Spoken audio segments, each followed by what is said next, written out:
আসসালামু আলাইকুম। আশা করি সবাই ভালো আছেন। ইনশাল্লাহ আমিও ভালো আছি। আপনাদের জন্য আজকে একটা আমি ডোন ভিডিও নিয়ে আসছি। তো জানি না সবার কাছে ভালো লাগবে কিনা।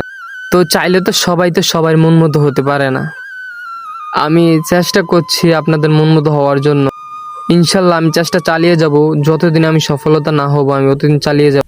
আমাকে নিয়ে এখন ভালো ও খারাপ কমেন্ট বা যাই করেন বা যাই সমালোচনা করেন, তারপর আমি হাল ছাড়বো না। আপনারা সবাই আমার জন্য দোয়া করবেন যাতে আমি অতি দ্রুত আমি অনলাইন জগতে আরো অনেক দূর এগিয়ে যেতে পারি। তো আমারও মন থেকে আপনাদের সবার জন্য দোয়া ও শুভকামনা। আপনারা সবাই এগিয়ে যান, কারণ সবাই আশা ও স্বপ্ন নিয়ে আসে অনলাইনে, বা এমনি কেউ একটু ভালো ইয়ে করার জন্য আসে। তো আমি কখনো কাউকে নিয়ে কোনো হিংসা বিদ্যা কোনো কিছু আমি রাখি নাই। তো আমি সবার জন্য দোয়া করি যাতে সবাই এগিয়ে যেতে পারে আরো ভালো ভালো ভিডিও। তো আপনারা সবাই আমার জন্য দোয়া করবেন যাতে আমি ভালো ভালো বিনোদন দিতে পারি। আপনাদেরকে ধন্যবাদ। আসসালামু আলাইকুম।